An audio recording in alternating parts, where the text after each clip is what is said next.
Hi,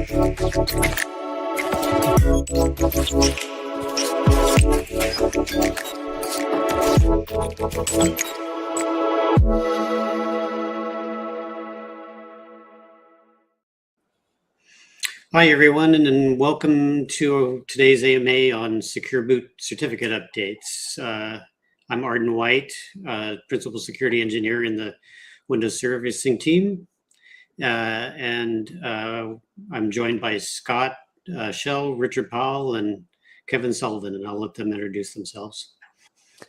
Hi, my name is Scott Schell. I'm an architect in the Windows Core Security team.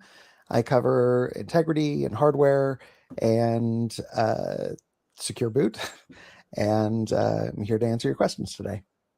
Richard? Hi, I'm Richard Powell. I'm the Group Engineering Manager in Windows Servicing and Delivery.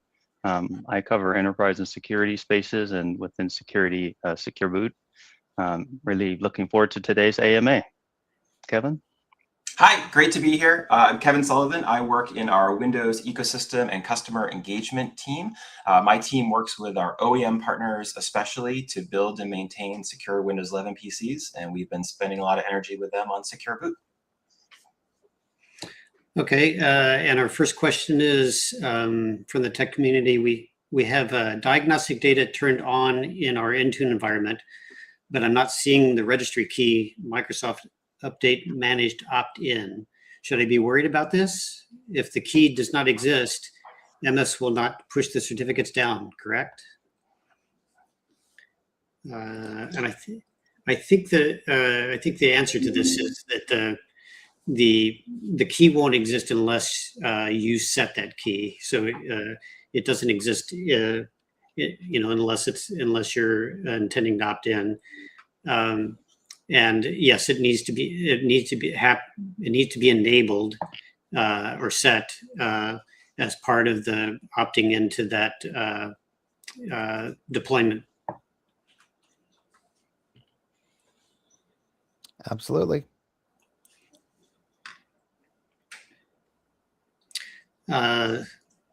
So just to give you a little bit of summary for why we're having this AMA, the Secure Boot relies on some certificates that Microsoft issued back in 2011 for Windows 8 and Server 2012. And these certificates are going to expire next year. And so this effort that we're going through is to ensure that the updated certificates are in the firmware of all devices that have Secure Boot enabled. And this is a pretty big ecosystem-wide effort. So Windows is a broad open platform. Customers have devices from hundreds, maybe thousands of different partners who helped build their PCs. And so we've been working across that broad ecosystem to prepare for this and make sure folks can get up to date before next year. Any other comments or? Okay. So no, I just to add a little bit of color, the Secure Boot ecosystem is for the whole PC ecosystem, not just Windows. So Microsoft, obviously, our primary interest is supporting our Windows customers and making Windows work, but these Secure Boot keys are used by everyone in the PC ecosystem, including Linux vendors and third-party operating system vendors who want to be able to run on PCs out of the box. So while this is primarily focused on Windows, because that's what we're working on, if you have Linux machines or other machines in your ecosystem that boot with Secure Boot enabled, you should be thinking about making sure these keys are updated on those machines as well. Okay, so we have another question. If we apply the 0x5944 registry value on updatable systems, are we still able to network boot them with our existing WinPE to image them with SCCM? I can take that one if you want, Richard, or for Harden. So the update process that we're doing is primarily adding certificates. So there are multiple certificates in the Secure Boot database, and anything that chains to any of the certificates in the Secure Boot database will successfully boot.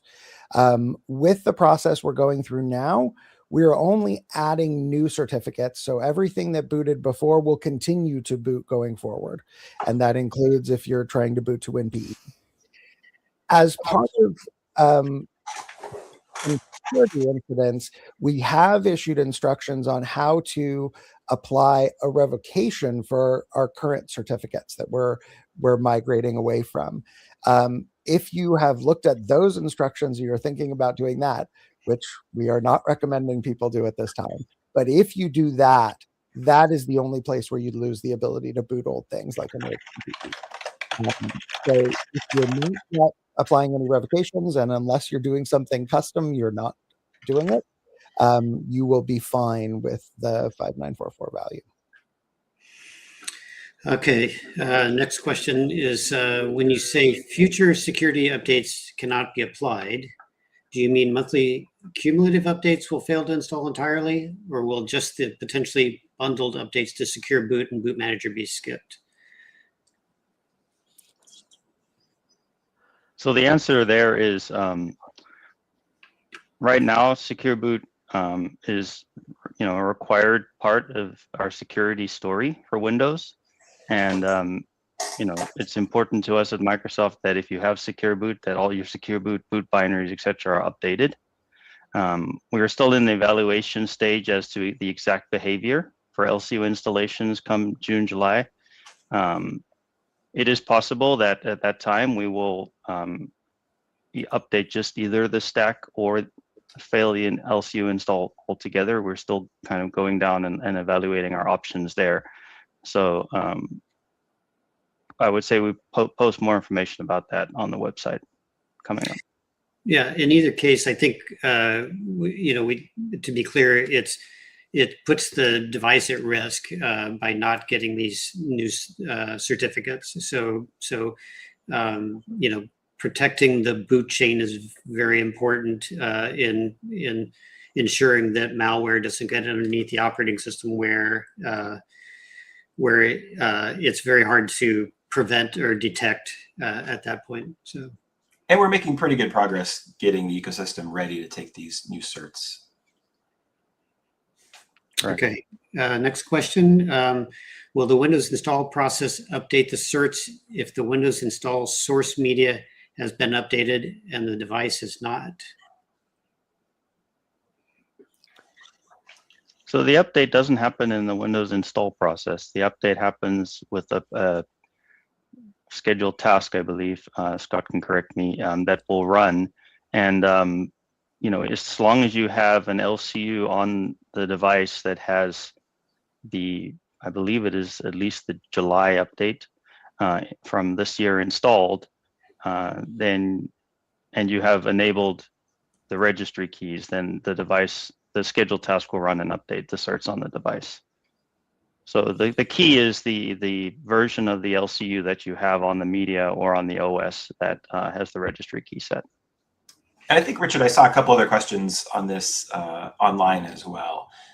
The certs are available in LCUs, as you say, for a number of months now. It's a matter of giving customers tools to be able to put those into effect. Do you want to say a little bit more about the options they have? Let me add one thing on this particular question. So if the Windows install source media has been updated, meaning that the install media has the 2023 certificate, it has the version of Boot Manager that's signed with the 2023 certificate. That source media, that install media, will only boot on machines that have already had the 2023 certificate added. So if you've bought a machine this year, it's very likely that that machine already has the 2023 certificate. OEMs have been installing them from the factory for a while. But if you have an older PC that has not yet been updated through this process, so it doesn't have the 2023 certificate installed, it will not boot off a new media that has a 2023 signed boot manager. So it's not as much a question of will the device get updated. It's about will that media boot on the device in the first place? Any more questions? Yeah. So next question is it true that Hyper-V Gen 1 VMs are not affected by this issue? So Hyper-V Gen 1 VMs don't support secure boot at all. So this issue is about the secure boot certificates. And if a machine has secure boot disabled for any reason, the updating the secure boot certificates is not relevant. Those machines are in general at a lower security posture, but the update of the secure boot certificates is not relevant to those machines. So yes, it's true that Hyper-V Gen 1 VMs are not do not require an update and are not affected. The Hyper-V Gen 1 systems boot through a legacy BIOS kind of boot, not a UEFI secure boot. Okay, question from X. What is the easiest way to tell if our devices will need to be updated? I think I can take that. So we've given multiple ways to detect that. You can look in the event log events, and there's some documentation on that, but there's a 1801 and 1808 event in the TPM WMI, I think it is, event. It's in the documentation. Those 1801 says this device doesn't have the updated certificates, and 1808 says it does. There's also registry keys that we've documented that that give the state of the machine, and you can look at those. That documentation is up on the aka.ms GetSecureBoot, and you can also see it through the the Secure Boot playbook. Let's see. And just for everyone, that URL is aka.ms/secureboot playbook. Yeah. And one thing I would add, we are currently working on a more visible way to surface this to customers that will be coming sometime toward the first quarter of next year.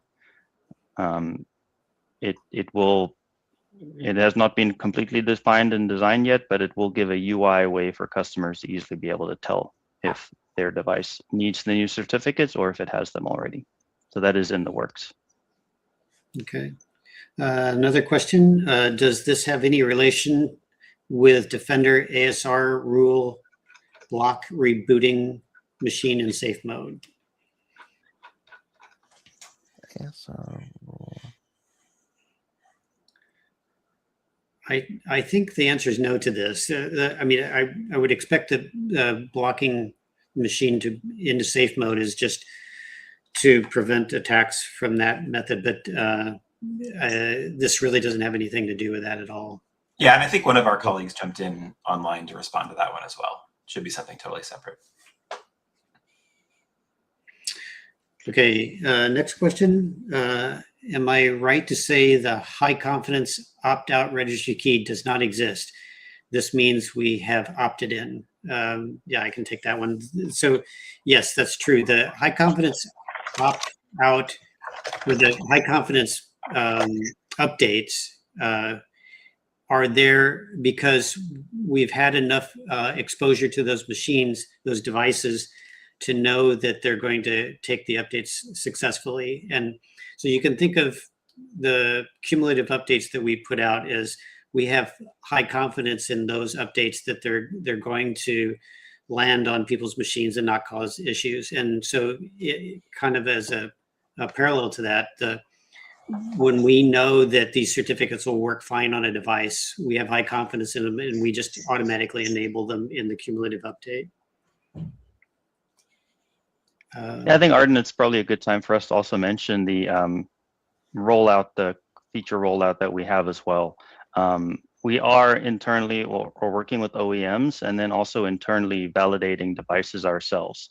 And when we get confidence in specific devices, we are automatically opting those devices in if they are Windows Update connected to get the certificates.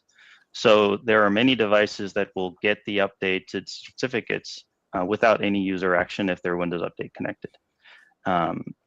Now, obviously, for those customers who have much tighter control of their devices getting updates and the rollout mechanisms, this is where you have to take more manual approach to updating the devices, which is documented on the aka.ms GetSecureBoot website. But it's important for everyone to understand kind of those two mechanisms or pathways to getting the new certificates. Yeah, and we expect a lot of our customers can benefit from that confidence bucket-based approach. As Richard mentioned, we've done internal rollouts, working with partners to do rollouts, through insider programs, and each device class that we see take the update successfully gives us more confidence that we can broaden that rollout in a safe manner.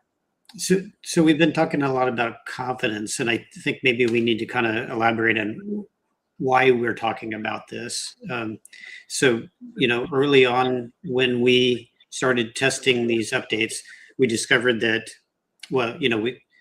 these certificate updates are reliant on the firmware of the device, and there are hundreds of thousands or millions of different firmwares out there, and most of them seem to be working correctly, but we did find a few that did not behave properly when the certificates were presented. And so we're taking a very precautious approach to this to avoid causing productivity issues, and to be able to deploy these certificates without causing issues. So I don't know. That's right. And our OEM partners have participated quite a bit here. One, in making firmware updates available. If there's known issues, they're addressing those. But also just to create the latest firmware updates with those new certificates in the default. And so that's going to enable customers who might, for some reason, reset their PC, revert to the SecureBoot defaults, to have those new 2023 certs from the start when they go.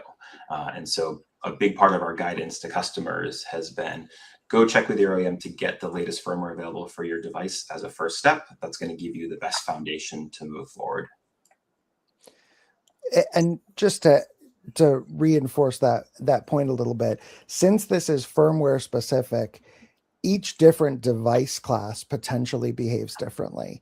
And when you see that high confidence data, that's based on our device bucketing, and we bucket devices so that we think we can identify devices that will behave similarly with respect to the update. So as soon as we've tested that particular device combination a sufficient number of times, and we've seen it have really good success, then we mark that high confidence so that it will roll out automatically. Okay, another question. If we miss the June 2026 deadline, how would we go about bringing a device back to a compliant state? I think that one kind of goes back to the point earlier around the updates already being in the LCU. So so long as that device has taken updates fairly recently, or since July, August this year, the certificates are there. And so either through the controlled feature rollout, if it's a WU connected device, Windows Update connected device, or through setting the registry keys or group policies and other methods, you would still be able to apply the update using an existing LCU to the device. And June 2026 is when the certificates, we can no longer sign things with the certificates, but nothing breaks on that date. It's not like things will stop booting. Nothing will function differently than the day before.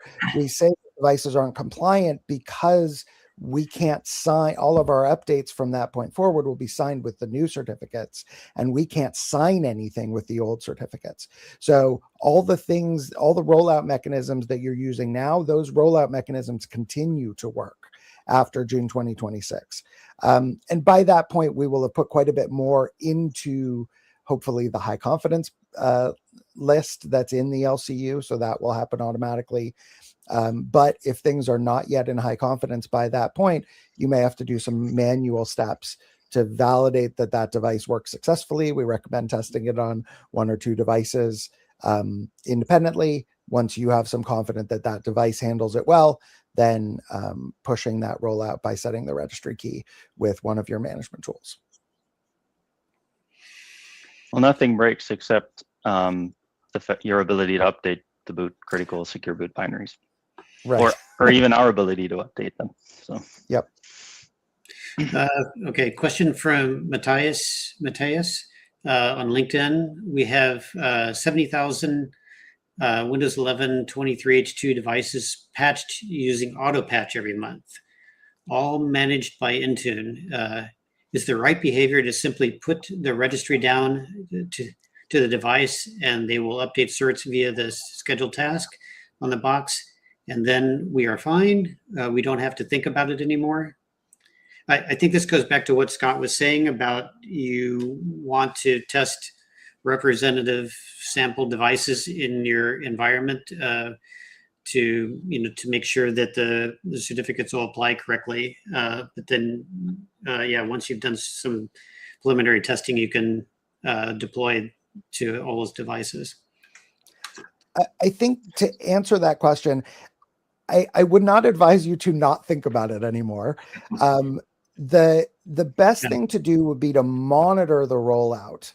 And the way to do that is to look at the harvested events from the devices via whatever mechanism you use to collect events from the devices in your fleet. Look for that 1801 or 1808 event that says either, this device has already been updated, I don't need to worry about it anymore, we're good, or this device still needs an update. And it's not going to be uniform across devices unless your whole fleet is uniform on a single hardware SKU, which I assume most fleets are not. So you'll want to look at the state of the rollout, see which devices have taken the update already, and then you don't have to worry about those, but then look at that remaining part of your fleet that is not yet updated. And that's where you want to go do some manual steps and say, okay, maybe I have a SKU that's relatively unique that isn't that common in the ecosystem, so it may not have gotten a lot of confidence elsewhere. Then once you've done that testing and you've developed some confidence yourself, then push the registry key through Intune to cause the update. Yeah, I think, Scott, you brought up an important point, right? Having a device that's kind of ubiquitous or lots of other customers are using that device, it's more likely to go through the automatic flow and just take the updates. So if you are in a company that has kind of run-of-the-mill HP, Surface, Dell, etc. devices, it's very likely that we'll have seen those devices before. We'll know whether or not they will take the update successfully, and we will just eventually update them for you. But it's important for you to monitor that on your network, right? So you and you'll hopefully see, wow, my devices are all getting updated, and it's a fairly hands-off process. Now, on the other hand, if you do happen to have some hardware that's very unique, something that's not likely that we would have seen it, or there's very few of a specific device in the market, maybe you have custom firmware, which is possible. Those are the ones that you're going to want to take a closer look at. Also, just while we're talking about hardware diversity real quick, the devices that are ubiquitous, common, and relatively new from the OEMs will likely get very good attention. Devices that are on the older end of the life cycle, including devices that may be out of support from an OEM perspective. Remember, your devices have an operating system that's supported, and the support lifecycle for the operating system might be different from the support lifecycle for the hardware. The firmware, which is what actually applies these certificate updates, is covered under your hardware support. So the OEM supports that firmware, and that gets updated along with hardware support. So if you have devices that are out of support from the OEM and potentially long out of support. Windows runs on devices that have been around for quite a while. You may not be in a position where you're getting support from your OEM. And if your fleet has a certain number of those devices, you may need have places where we say, we tried this, it doesn't work very well on this, and there is no update. There may be places where you might need to think about replacing some old hardware. So certainly get the latest versions available for all the devices, latest firmware updates available for all the devices in your fleet. From a Windows perspective, we're going to make the new certs available as part of the Windows update and the tools and assists we've published for all versions of Windows that are in mainstream support. So there'll be good coverage for our customers there. Okay, another question, and I think this kind of goes towards what we were saying about monitoring. The question is, towards the bottom of the guidance at aka.ms GetSecureBoot, it states that Windows UEFI CA 2023 capable registry option is not recommended for general use. However, can it be used to query devices in my environment to get an accurate picture of how many devices have the certificates in the DB already? And I will take this one. So that particular registry key, the Windows UEFI CA 2023 capable registry, only reports on the 2023 certificate and the boot manager. It was kind of an early registry key that we put in, but it doesn't say anything about the key exchange key and the third-party UEFI CAs. The one that you really want to monitor is one called UEFI CA 2023 status. That one covers all of the certificates and ensures that they're all updated correctly, and that's on the registry key page off of the GetSecureBoot webpage. Okay, question from Hassan on LinkedIn. How about Azure VMs? Do we have to take action on them as well?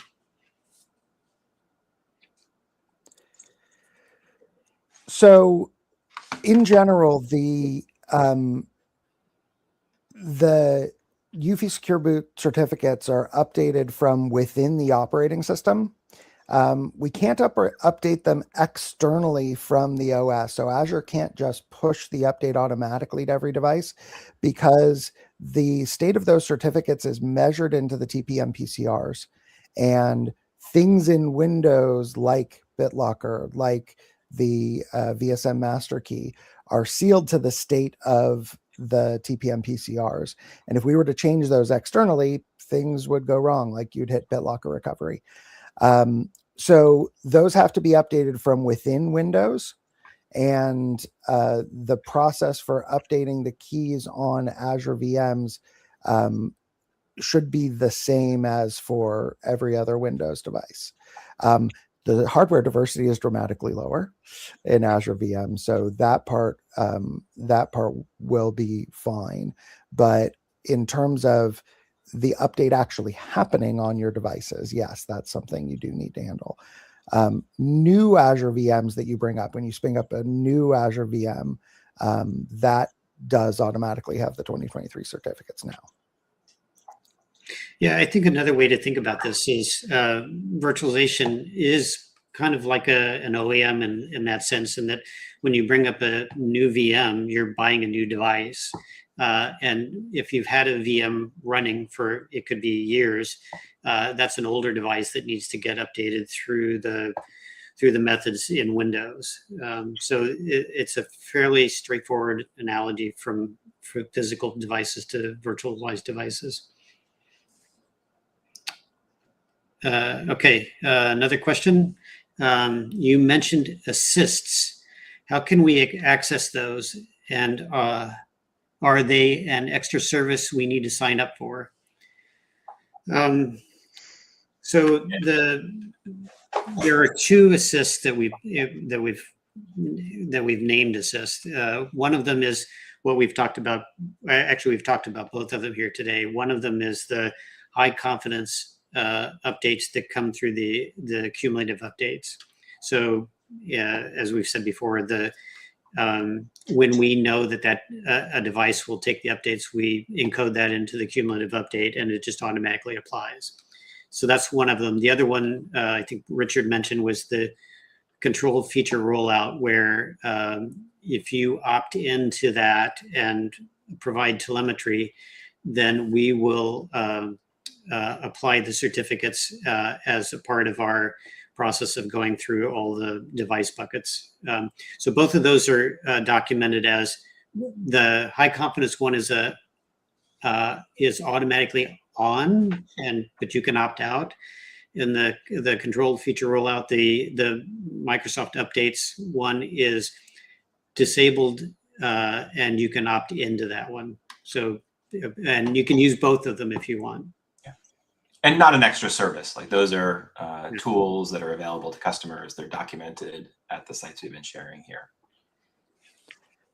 And as Richard mentioned before, there are some additional things we're working on that we'll be rolling out in the next few months that'll help out additionally with that.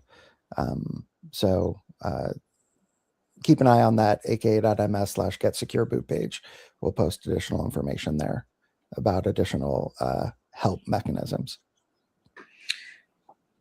Yeah, and we're keeping that up to date. Anytime there's any question or anything additional that we have to add, that's where we're putting it. Okay, another question from Michael on LinkedIn. Does the rollout from Microsoft include adding the old cert to the Exclusion DB, the DBX? Not right now. So we are not currently pushing out the DBX. As soon as we push out the DBX, things that used to boot will not boot anymore. And we're very, very cautious about causing interoperability problems and impacting customer workloads.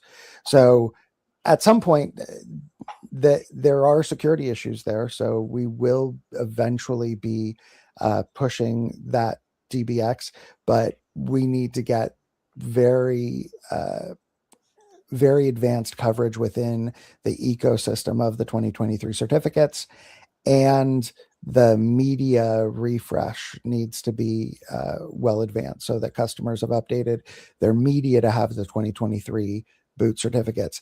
This is a particularly complex issue on networks that involve Pixie boot, where they're booting off the network.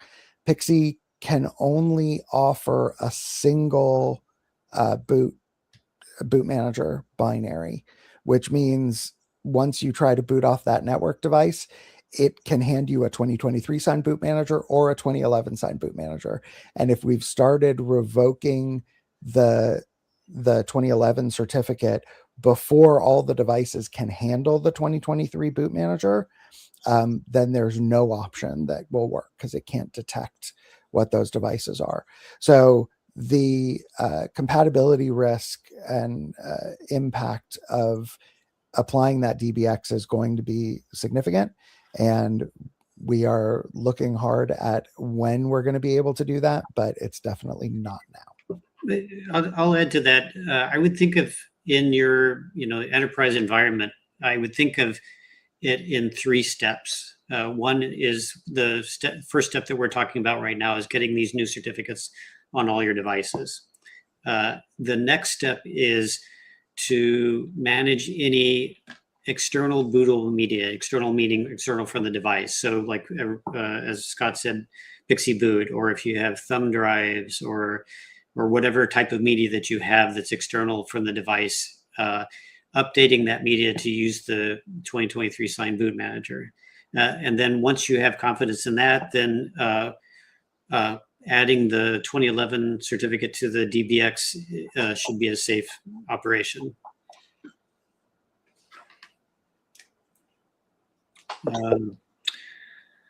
Okay, let's see.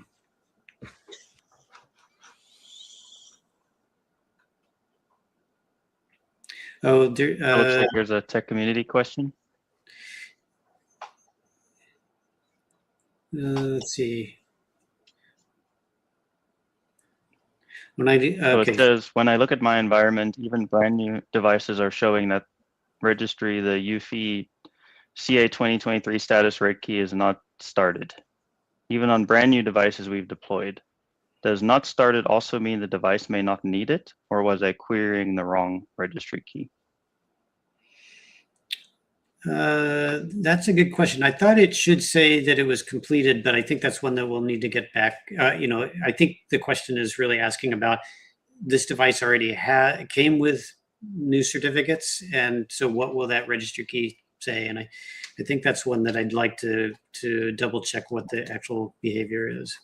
Well, the question says brand new device, not necessarily already has the 2023 certificate. Sure.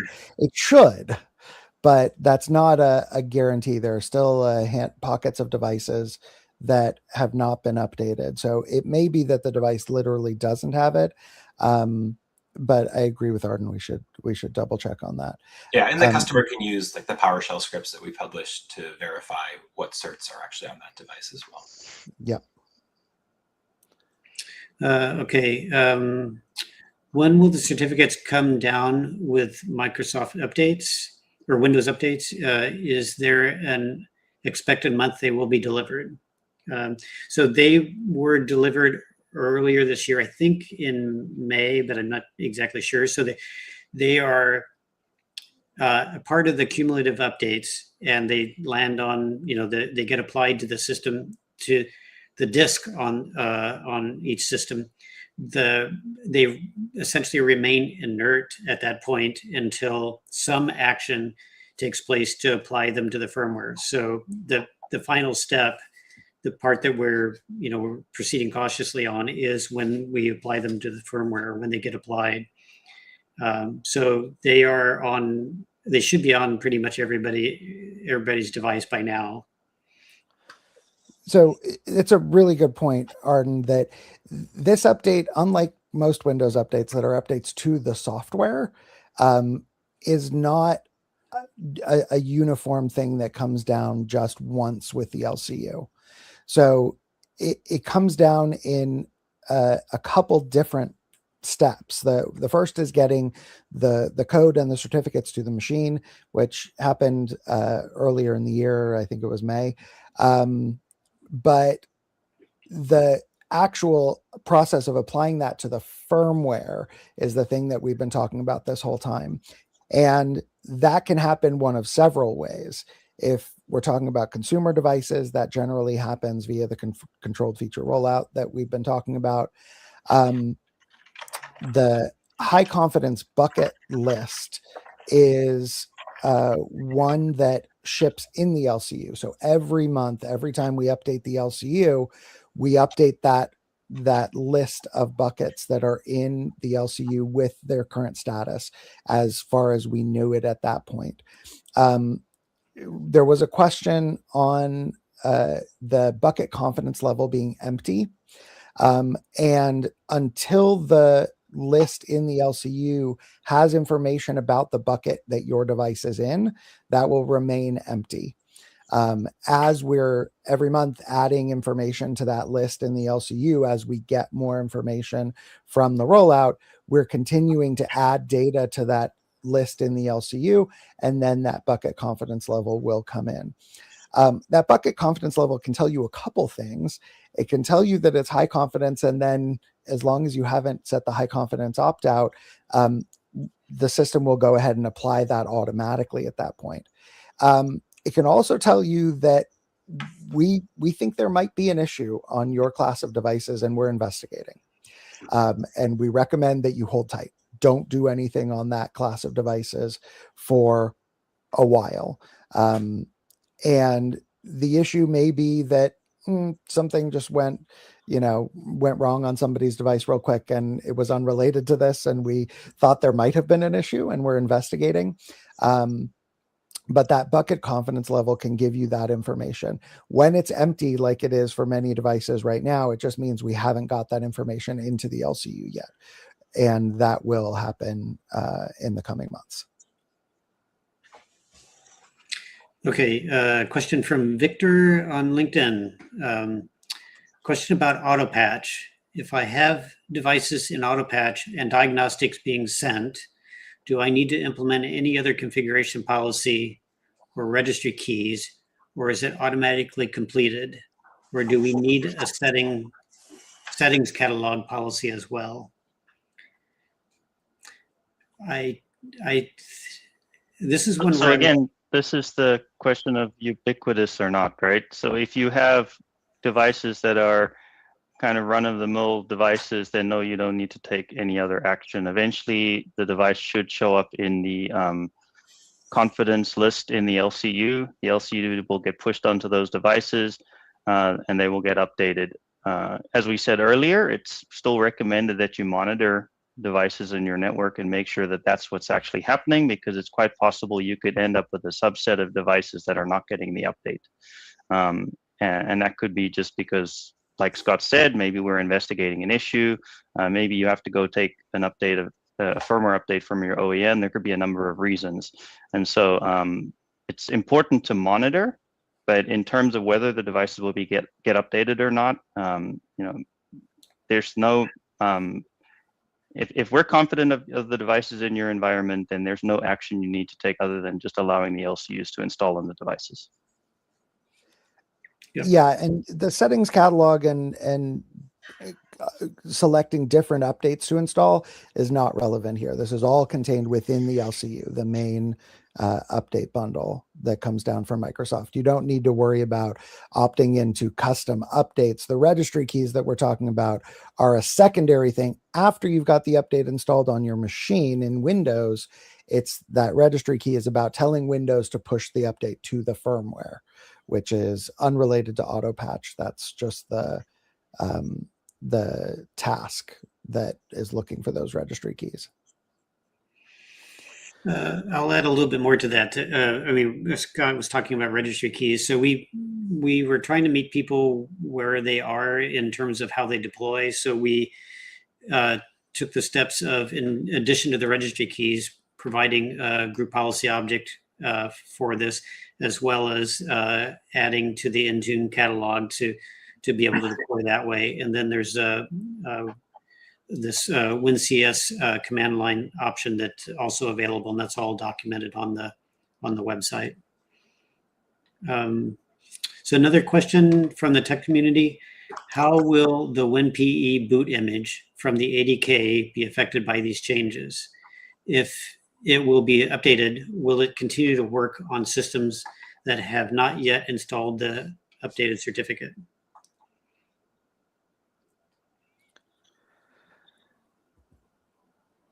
So the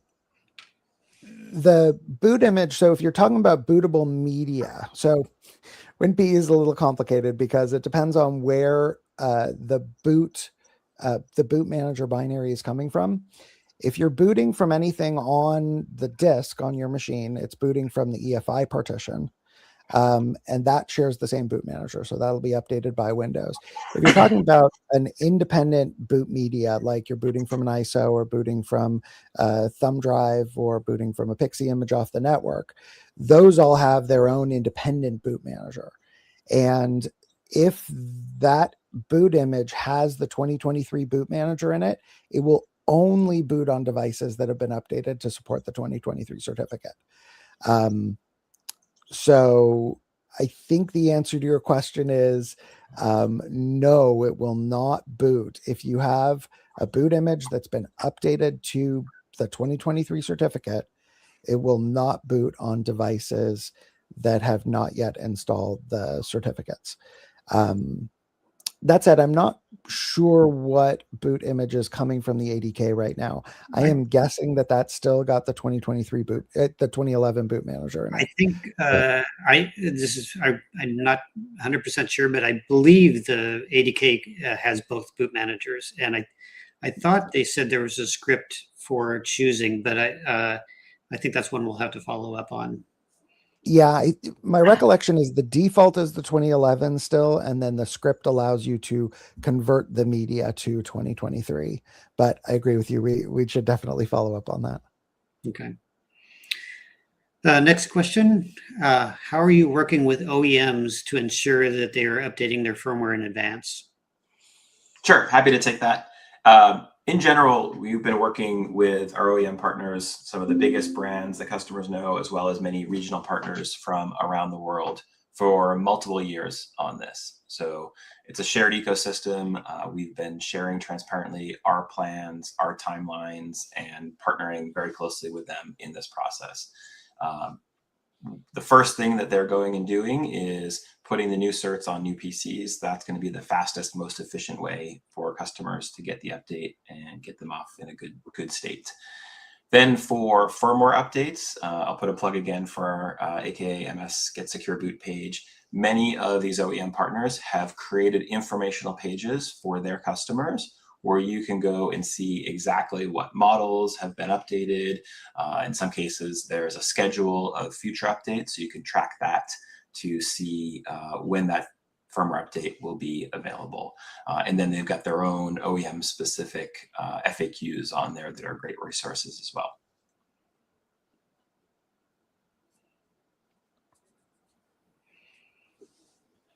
Okay, next question.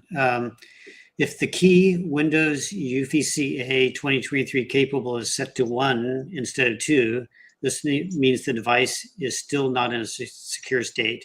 The key needs to be set to 2. Yes, so 1, this is the key that we talked about earlier where we're not recommending using this key, but you can, what 1 says is that the 2023 certificate has been applied to the system. The other certificates, it doesn't say anything about. If it's set to 2, that means the boot manager, the 2023 signed boot manager has been applied.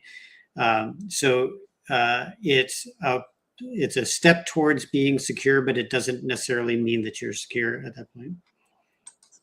Yeah, the main thing it's missing is that doesn't have any information about KEK. And KEK, the key exchange key, is the thing that signs the DBX updates. So starting in June, we're unable to sign the DBX updates with the 2011 certificate. So from a is your device secure, you won't be able to get those DBX updates if the KEK update's missing. And just looking at that key doesn't tell you whether you have the KEK or not. So I agree, you should be looking at the other registry key. Okay, next question from the tech community. Does applying the 0x5944 registry key apply the secure boot revocations, or does this only apply the new cert but leave the old cert in place? And is Microsoft planning to revoke the old cert at some point in the future? So we talked about that a few minutes ago. I'll just kind of repeat the same answer. The 5944 value only applies the new certificates. It does not apply any revocations. It leaves the old certificate in place and unrevoked. So you can still boot things signed with the 2011 certificate. Microsoft is planning on revoking the old cert at some point in the future when we can do so safely. If customers are concerned about the security impact and they're confident in understanding all the ways that the devices in their ecosystem boot, it can be done safely. It is possible to apply that revocation if you're really concerned about the security impact of those security issues, but it's not possible to do safely ecosystem wide at this point. So Microsoft is not pushing that at this point. We are planning to address that in the future, but we're not there yet. Okay, thanks, Scott. Question on X. What about my device at home? Do I need to take steps there as well? So, so for consumer devices at home, we're using the controlled feature rollout process to target those devices over time. We've been rolling out 2 devices in the ecosystem already, and we're ramping that up. So there shouldn't be anything that you need to do for a consumer device, that one that's not managed by a an IT department. Windows Update connected consumer device. Yes. Yeah, and that's going to be because of the confidence bucket-based rollout. We're going to see successes from early testing and be able to apply that automatically to those Windows Update connected devices.